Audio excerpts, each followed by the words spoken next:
Good evening, good evening, good evening, and thank you for joining us here on blackdoctor.org, our final Facebook Live, part of Minority Health Month. So if you did not know this already, we've been on for this is the fifth hour that we've been on today.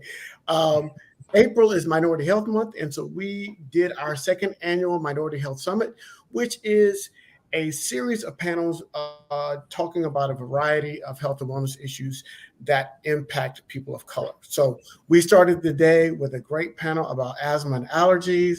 We followed that up with mental health, and then we talked about losing weight, sickle cell, and now we are talking about multiple myeloma. So, and the title of this program is Multiple Myeloma, the Unknown Cancer. And so we're going to teach you about multiple myeloma tonight because we've got two great physicians to talk about multiple myeloma and really help you get an understanding of this condition. So before we begin, I've got a couple things I need for you to do for me. And number one is let us know where you're watching from. Drop that in the comments.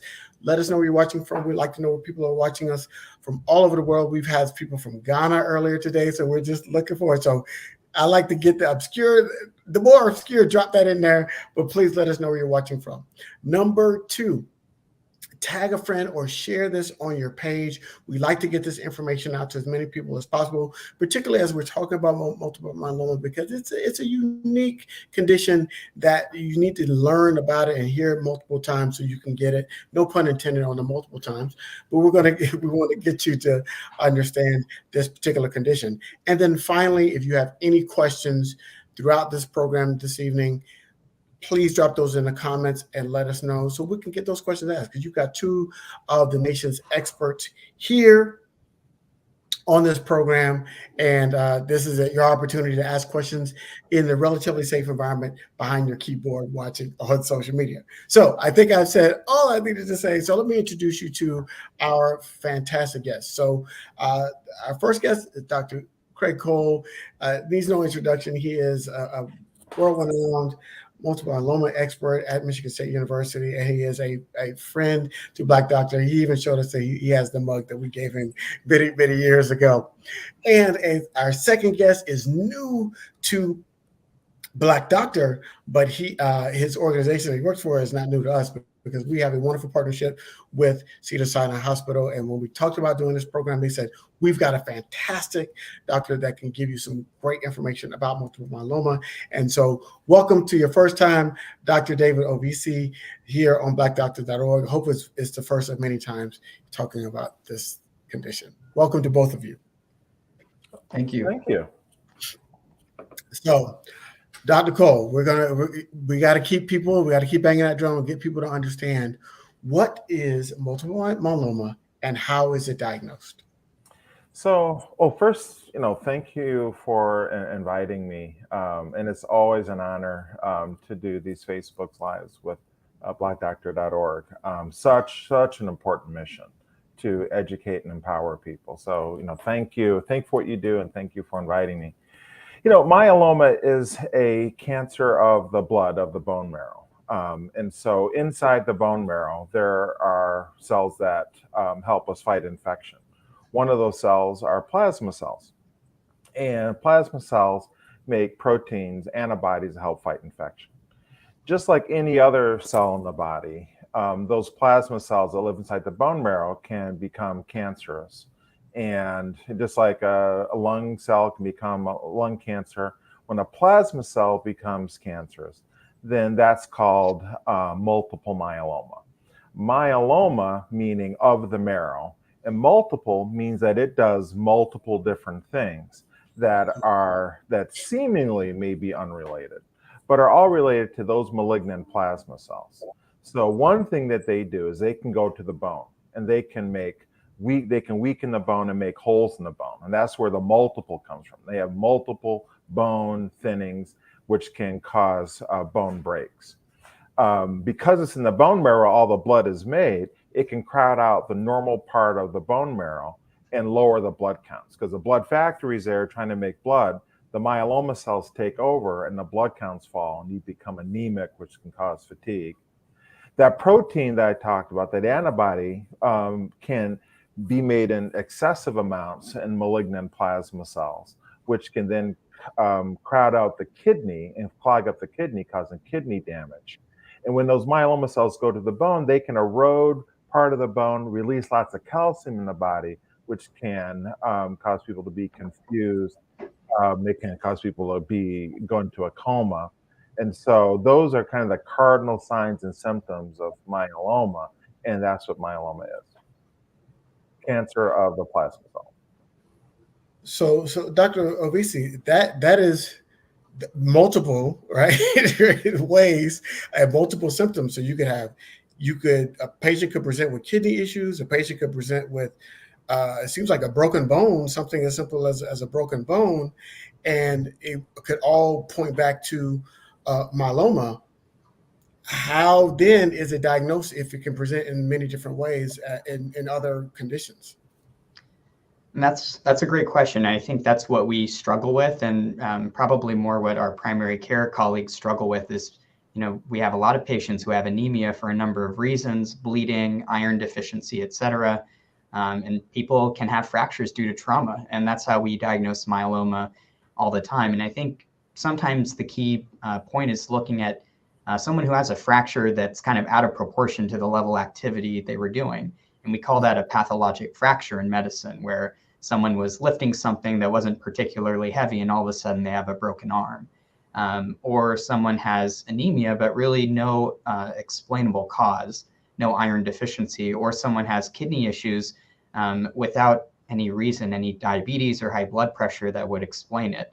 And even if there are other conditions that cause something like kidney disease, I think in a patient who has a family history or who is of an at-risk group, such as Black patients, it's certainly something to consider. So I think looking for scenarios where it doesn't quite add up. Speaking of Black patients, Dr. Cole, I understand that Black patients are disproportionately impacted by myeloma. Yeah, absolutely. And that's why we have to really, keep our antenna kind of ready to think about myeloma, especially in Black patients, because the occurrence is twice as high in people of African descent than people of European descent, and almost 3 times as high in people of Asian descent. And so, and we don't know why. That's something that's around the world. So if you look in South Africa, studies that have been done in Jamaica have all seen the same thing, that people of African descent have a higher incidence of multiple myeloma. So when someone, if someone of Asian descent comes in with kidney function, myeloma is not at the top of my list of things to work up. However, if a person of African descent comes in, and I know that incidence of myeloma is twice as high in that group, then I need to be more poised and think about working up myeloma in someone that comes in with those cardinal signs and symptoms that I mentioned earlier. So is there a hereditary factor as that, or is it just kind of a general ethnicity, origin, diaspora situation? Yeah, that's a super good question. And I think we're getting a bit better at understanding that. So what we now know, so if you asked me that question a couple of years ago, and I said, I have no idea. So I can tell you now that we've actually made some progress in that. And that there's a precursor disease, there's a pre-myeloma called monoclonal gammopathy of uncertain significance. Long-term, meaning you got just a few of those plasma cells producing just a tiny bit of that protein, but no symptoms at all. And myeloma and that MGUS, that precursor state, rarely turns into myeloma. Actually, it's about 1% per year. So it's a very low risk of turning into myeloma.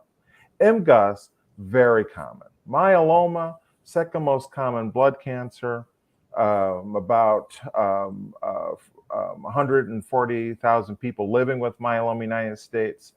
But MGUS, very common. Now we know that MGUS is hereditary, especially among Black people.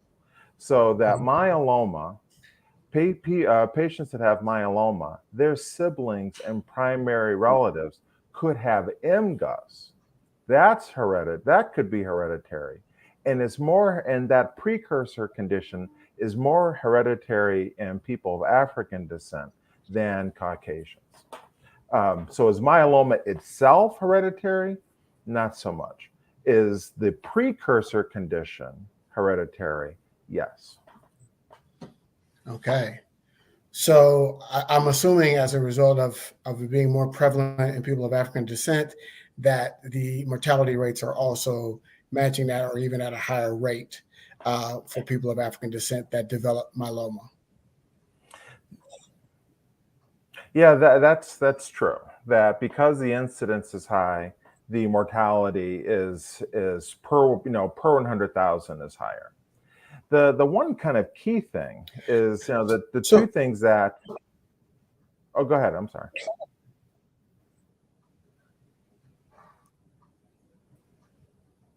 Or did I freeze up? I think I did. I think I did. So okay. I'm not sure. But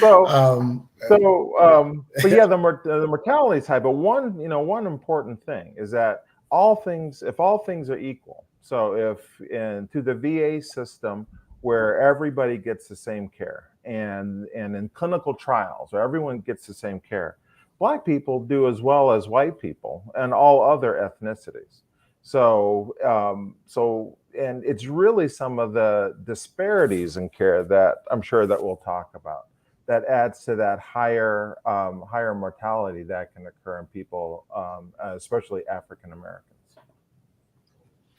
There's even some data that perhaps African groups may have superior survival.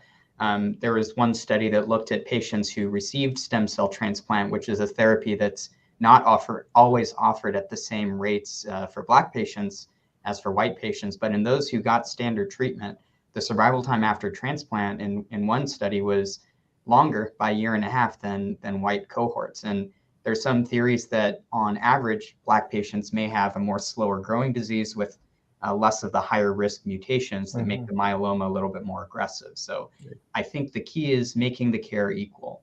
And then Black patients have just as good a chance or perhaps even better chance of doing well long term. So we really need to work on access. Access and equity, those two words keep popping up. That's the truth. So when we're talking about, so Dr. Ovesi, stay right there.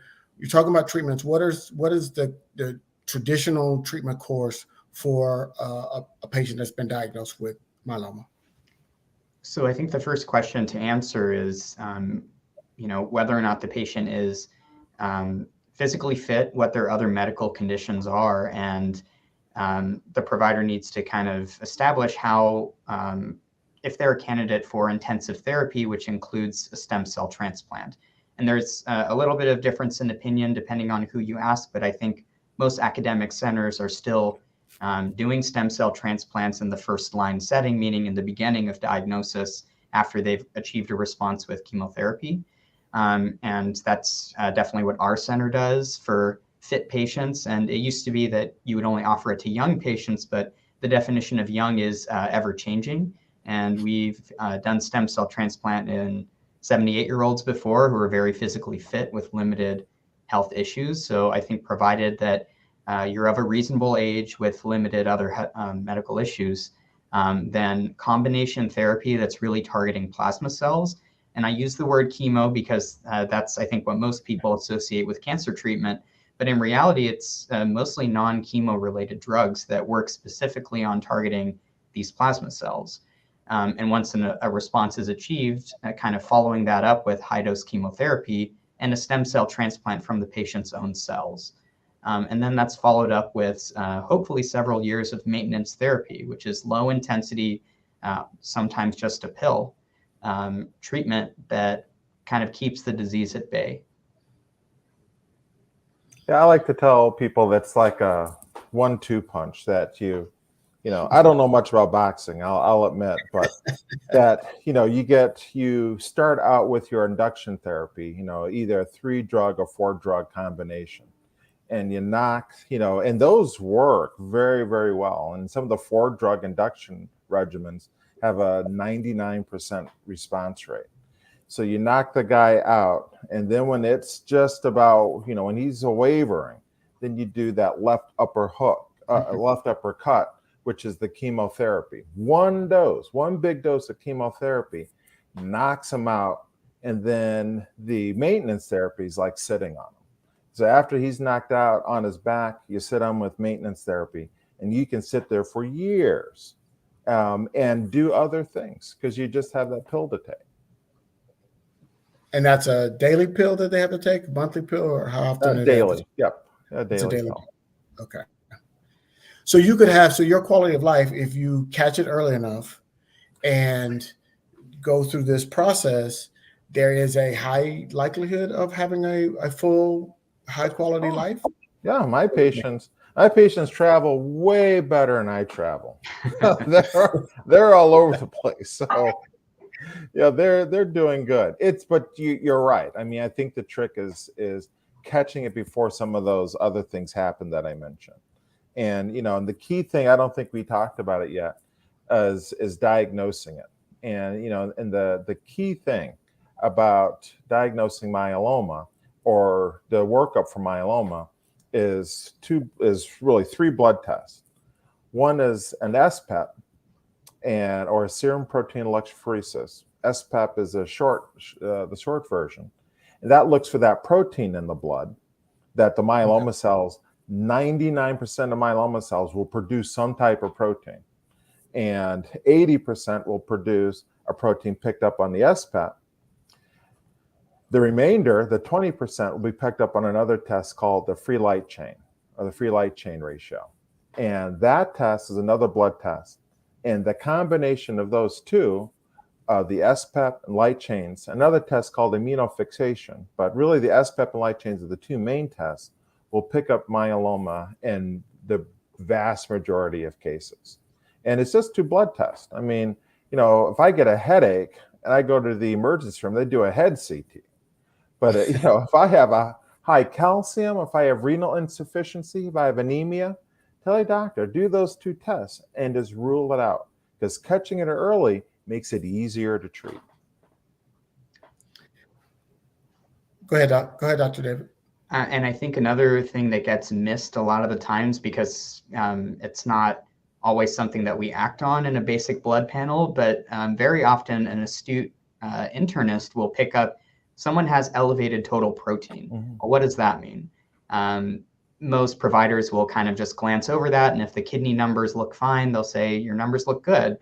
Asking your doctor, what does that mean I have an elevated total protein? And that will hopefully get them thinking, what's making up that protein? And for some patients, it's abnormal myeloma protein. And that can be the first sign that there's something going on before the fractures, before the kidney disease.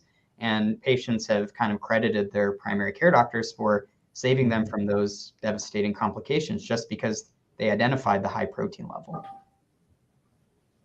All right. So I'm gonna give it to you in layman's terms. You need to go get your annual physical. Right. So absolutely. The emergency room and the urgent care is not going to replace you getting your annual physical where they can get a full diagnostic test. So get that done. It's like going to the eye doctor on an annual basis and getting that dilated, get that full dilation instead of going to optometrist, which is cool. Get your glasses updated. But you need that full dilation so they can really look into the eye. Same thing in this situation. You got to have a primary care physician, one that you have a relationship with, or their office, and that you're getting an annual physical and you're keeping up with what's going on. Because if you have gaps in your care, these kind of things can happen, and then you're giving them time. You're giving those cells time to replicate and become more problematic. There's a good question in the comments. It says, what test should I ask for when I see my doctor? Try to be proactive. So y'all just handle that. Is there something, I know people ask all the time, is there a dietary change? Is it exercise? Is there something they could do to prevent getting myeloma, or is it just something that is a kind of shift in the DNA and how that gets produced? I think the answer, the overarching answer is yes to everything. But what I mean by that, and to kind of pick it apart, is, do we know why people get myeloma? We don't know yet. We know that it's something that we get as we get older. So, there aren't kids with myeloma, that you live a life to get myeloma. You get exposed to things to get myeloma. What are those things? We're not quite sure what those things are. Are there things that you can do to help prevent myeloma? There's some studies that talk about, limiting processed foods, eating, fresh fruits and vegetables, not going, eating, lower fat diets, avoiding obesity, lower body weight. When people have higher body weights, they produce chemicals by the fat cells and inflammation levels that can drive those plasma cells. And so, limiting weight, exercise. Is there a magic diet for myeloma? No. But can you avoid things that may perpetuate the disease? Obesity, regular exercise, low-fat diet, and limiting, processed foods can go a long way, just to make you a healthier person, but also, keep the myeloma at bay. So a general healthy diet, everything that has been prescribed for high blood pressure, the same prescription for diabetes, general healthy diet, more plant-based, exercise, avoiding processed foods and lowering your sodium and sugar intake to lower your inflammation will help. It's not foolproof, but it will definitely help. So what about and I've heard, we've had this conversation on another panel about lung cancer, and they talked about biomarker testing, right, as being kind of really helpful in the treatment of lung cancer, certain types of cancers. Is biomarker testing something that can be applied to myeloma, or is that something that's specific to those other types of cancers? I think we're learning more about the genetics of multiple myeloma. There's not so much, the mutations that we think of in lung cancer, for example, where if you have the mutation, you can take a pill that targets the mutation, but we're getting there. We look at the chromosomes in multiple myeloma, and the fancy word for that is cytogenetics. So I think if anyone is ever diagnosed with multiple myeloma, one of your first questions to your doctor is, what are my genetics? What are the cytogenetics of the multiple myeloma? Because it informs us a lot about how aggressive the myeloma is going to be. There are high-risk mutations, and there are lower risk or even favorable mutations. And there is one that we're now getting more data, the 11-14 translocation, which takes two chromosomes and they kind of trade some parts, and it ends up producing a protein that is actually targetable with an oral drug. So I think just like in lung cancer, we are learning more about these mutations and which drugs are more effective for different mutations. So in that way, I do think we are kind of adjusting our approach to myeloma. So it's not just one disease. It's actually, in my opinion, it's many diseases. Absolutely. Some patients' myeloma is very slow growing, and many of them are in remission for years and years after transplant, and others, they progress very quickly, and we have to tailor our approach based on the individual patient. But to add on to the super point about that 11-14 translocation, that definitely one of the most exciting drugs that we have in the treatment of myeloma, targets that BCL2 protein that's made by when you have those two chromosomes stuck together. There was one study that suggested that the 11-14 translocation is more common in patients of African descent. Still think we need a little bit more work in order to really define that. But, definitely we look for that translocation, because when the myeloma comes back, then there are more options for that 11-14 group. That's fascinating. I mean, that is great. And Rita definitely in the comments is really, because she's had her mother passed. She shared that her mother passed from myeloma, and she said she wished she had known this information. So that's why we're doing these programs, so people can get this information ahead of time. So if they know somebody, or if it happens to them or to a family member, they say, oh, I saw this great program with these two fantastic doctors that really explain myeloma. And so now they can get ahead of it versus, just waiting and waiting and waiting. So, Dr. Cole, would you say those two blood tests again? Because that question was asked by Sabrina. If you could repeat what those two blood tests were. Yeah. The serum protein electrophoresis, long term. But it looks for that higher blood protein that David had mentioned. And so the serum protein electrophoresis, or SPEP, and then the free light chain, or free light chain assay. And it looks for fragments of the protein that the myeloma cells can make in 20% of the time. But the SPEP light chains are the two tests that can make the diagnosis pretty easy. Well, actually, the final diagnosis is once you have a suspicion for it, because those protein tests can be positive in that precursor disease.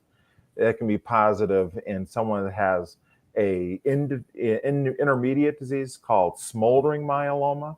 MGUS and smoldering we usually don't treat. MGUS we definitely don't treat. A smoldering we watch really carefully.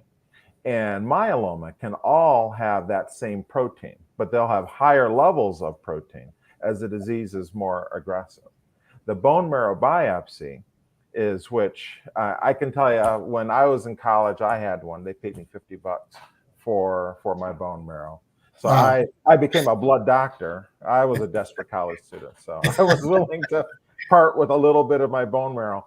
And I honestly, I would rather, this is just me, I'd rather have a bone marrow biopsy than have and I do believe in oral hygiene, but I'd rather have that bone marrow than have a tooth pulled by any day of the week. But that's a test that will do the chromosome analysis that we talked about, that will count those plasma cells and look for those mutations. And that is how you definitively make the diagnosis, along with doing imaging of the bones to make sure and to see if there are any holes in the bones. Biopsy always comes back to that biopsy. Well, hey, look, I was a poor college student too, but I would just donate blood plasma. So it was $15 1,000 years ago to donate some blood plasma. Tell you, 15 minutes will get you $50. That's what the little tag said when I picked it up in college. To answer Rita's question about the high blood protein test, so total protein is often included in a comprehensive metabolic panel, which is one of the basic labs that's usually ordered by a primary physician at your annual visit. So usually that includes the electrolytes, the kidney number, the liver numbers, and the total protein. And so that panel plus your blood counts is usually what everyone gets at their annual physical, plus some other things to screen for diabetes and high cholesterol. But usually that's part of kind of standard labs, but it's often overlooked, especially if it's not particularly elevated. Yeah, I would definitely say, and as I've become more mature, I'm not going to put a number on it, but as I've become more mature, yes, those annuals, and if you're concerned about something, particularly, I was always concerned about. I looked at my family history and said, okay, here's what I've known has run in my family. So you start having those questions, and that's why I said that's when we were talking about earlier in the program, having a regular primary care physician, because you can have those conversations, real conversations, and then you can see the change over time by going consistently to the same practice or even the same physician.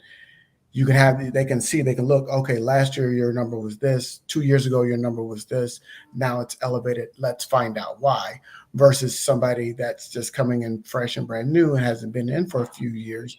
There's no baseline. So you just establish a baseline, and that could become more problematic, and there's going to have to be some significant elevation in order for them to notice something. Exactly. See, I've been learning. I've been paying attention. I've been paying attention. You can come up to Michigan State any day. We'll give you a coat, give you an office. I'll do the pre-interview. I'll let you do the most sophisticated. I'll get the data and just kind of let you know. All right. So you mentioned this earlier, Dr. Cole, and this has kind of been kind of the soup du jour, the word of the day kind of situation, and that is clinical trials. So, are there clinical trials around multiple myeloma, and what would those trials, uh, you know, what do those trials entail? Like I know because we do a program where we've got a whole page dedicated to clinical trials and getting people of color, particularly, more involved and invested in participating in clinical trials. So, talk about clinical trials. Are there some ongoing, and what are you hoping to, get from ongoing clinical trials with regards to myeloma? Yeah, I mean, we're going for the cure. I mean, there's no doubts about what we're trying to achieve.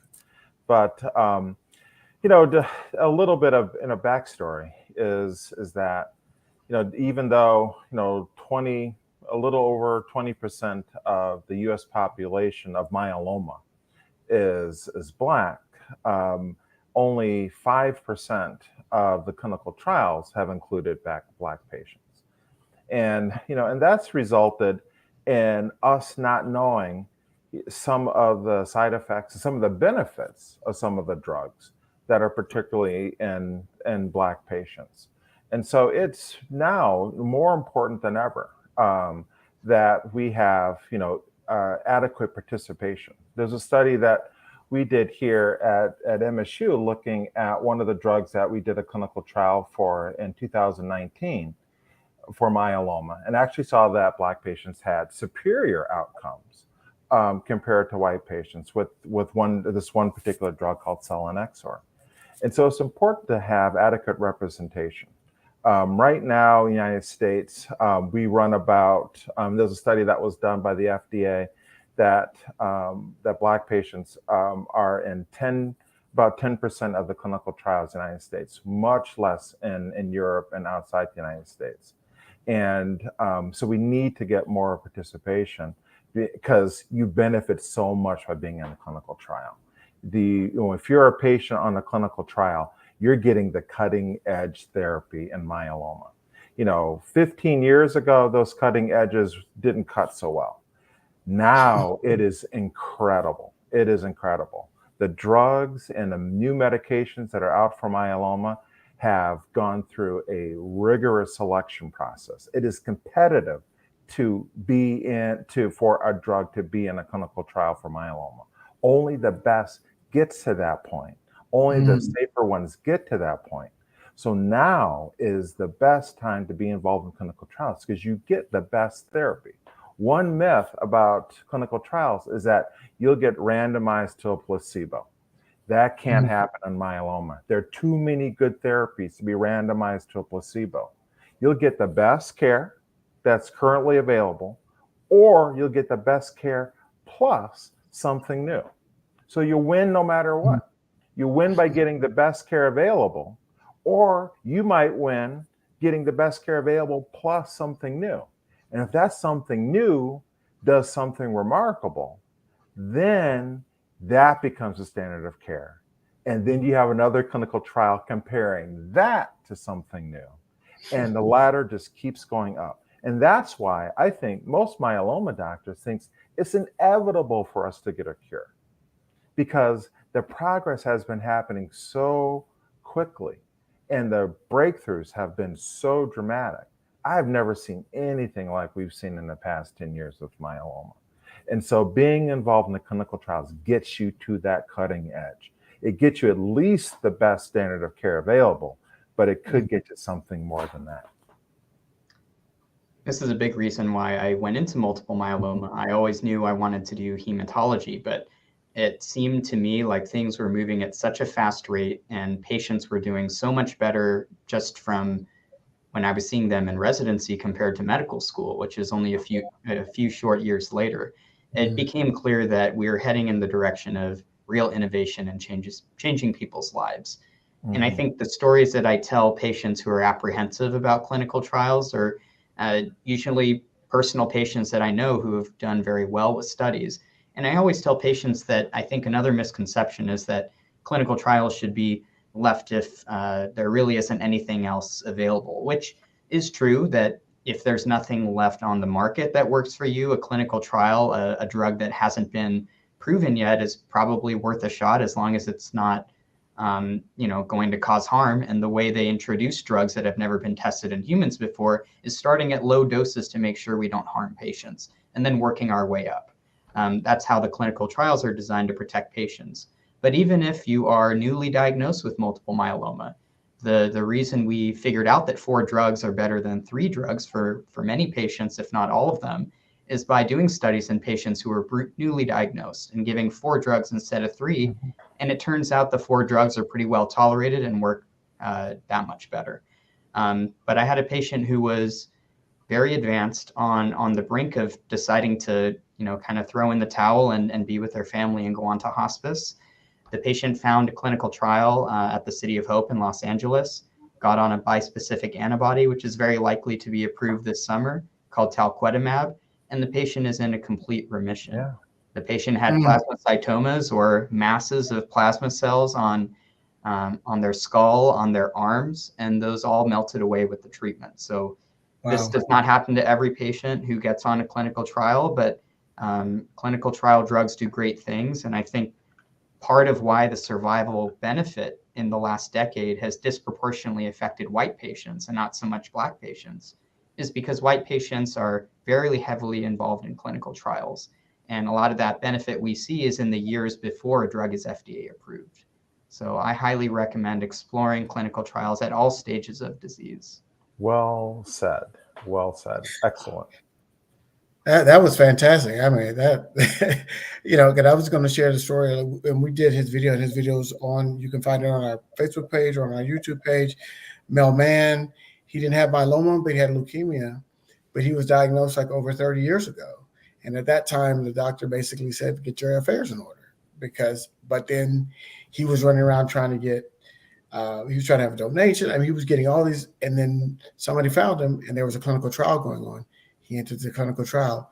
And as you were talking about Dr. Cole, I was just thinking about his story because he got in that clinical trial and that extended his life 3 years. And then there was another one and he just kept getting better and better. And he said he was in about 4 or 5 different clinical trials over the years and each one extended his life. And now he said he's the longest living person over 30 years with that type of leukemia and it was the clinical trials that kept getting better treatments, better medication, kept him going and kept him alive. And so it's really, really important. And I really appreciate your point, Dr. Cole, about Black patients. We got to understand because there are the toleration levels, medication levels could be different. There's so many different types of clinical trials. It's not all about medication, folks. Sometimes it's about when you take it, what combination you take it. As Dr. Obese was talking about, what combination, 4 pills versus 3 pills, 2 versus 1. All of these different things are done in these clinical trials in a safe and effective environment where you're monitored, you're getting proper treatment, and then you can, and just really, I mean, that's a fantastic story, Dr. Obese. I mean, just understanding somebody's about to going from hospice to really having a productive life. And then that could happen. I mean, there's no guarantees, but you won't know unless you try, and that's the point. So we talked about y'all are so good. I mean, this is and look, and I'm not the only one. You see, Rita, wow, she's tagging her sister. Minerva says, I'm a 57-year-old African American woman, and this is my first time hearing about this. And that's why we're having these type of programs because. We know about the macro conditions, right? We know about hypertension, diabetes, and stroke, and all these different things that are out there that a great millions of people live with, but we don't know about these other ones. So that's why when we're doing the Minority Health Summit, we wanted to talk about other conditions that people are dealing with, people of color are dealing with that aren't on the front page all the time. Right. We can talk about diabetes and we do talk about diabetes, but as we need to talk about sickle cell and myeloma here, and so that's why we're doing this. So thank you all for watching, and y'all are just fantastic.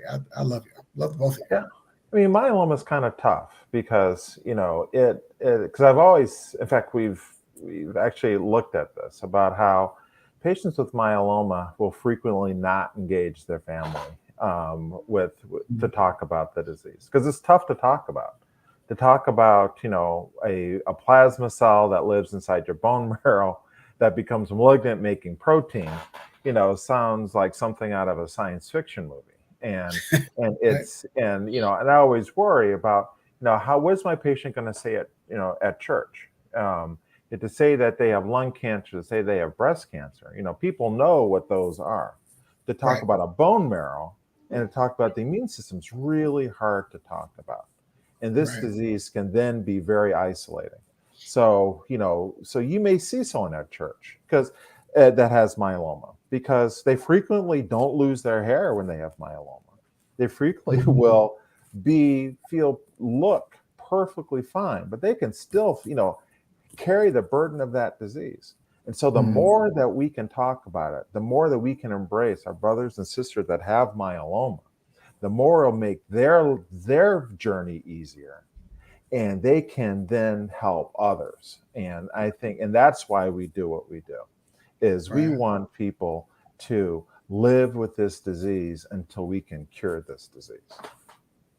That speaks to me on a personal level. I have hemophilia, which is a non-cancerous blood disorder, and it runs in families. I inherited it from my mother's side, from who were in Mexico, and there was a lot of kind of uncertainty whether or not it was okay to talk about bad blood and blood disorders. So my mother didn't even know it was in the family, and I wasn't diagnosed till I was 13 years old. And I think step one is just talk to your family about these things. It's okay to talk about your health, talk about the blood. And I kind of wish myeloma had a different name, because the word myeloma is so foreign. But talk about it to your family, talk about it in your community, and just kind of raise awareness about what it is. I work a lot with the Leukemia and Lymphoma Society, and I really wish they would throw myeloma in their name, because they do so much good work, including for myeloma patients, for all blood cancers. But I really wish that recognition would go out there. But in any case, what I remember my hematologist telling me the day I was diagnosed stuck with me for the rest of my life. The first thing she said is, you have hemophilia. It's not curable, but it's treatable. And, with that touch, with that hand on the shoulder. And that's what I would say to every myeloma patient. Right now, it's not curable, but it's very treatable. And with the right treatment, you can live your life. So that's our goal. That is fantastic. So question, and we'll make this the last question to get y'all out of here. But I think one of the things we've been talking about here at Black Doctor is the connection between physical health and mental health. And when you're treating a patient, do you talk about their mental health? Do you encourage them to get counseling to help them through this process? Because you said that if they're isolating, that could have a mental, implication as well as what they're going through physically. And so, do you talk about mental health? Do you offer counseling services? If not, is that something you're thinking about in the future? Absolutely. There was a study that was done by the cancer support community, and it had myeloma among the cancers that are related to depression. Myeloma was in the top 5, and part of it is because it can be very isolating to have myeloma. So absolutely. Every patient that we see, we make sure that they meet our social work, meet our counselors. Because frequently, in fact, another study that was done, that a lot of patients won't talk about it unless they're prompted by their doctor. It was like 64% won't talk about the stress and depression that they have unless asked by their doctor. And so I would make sure, if the doctor doesn't ask you, how are you feeling? How are you really feeling? How are you dealing with this? Make sure that you tell them, and ask them, because it's not that, patients will frequently think, well, there's nothing he can do about it. He's a blood doctor. He can't help me with my depression. He can't help me how I feel. He can help me go through those stages of grief. We can. And we've gotten training and know the people that can help you the best. So we know how to recognize depression, anxiety, sleep disturbances. We know how to recognize that. We know how to mobilize the troops in order to help those things. Because we want your quality, we keep focusing on, we want to have people live, 10 years, 15 years. But we also need to concentrate on the here and now and how people feel. And because if my patient's not sleeping well because of depression tonight, then I need to address that right now in order to make their quality of life better.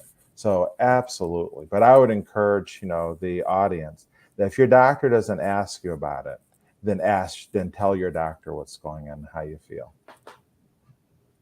Absolutely.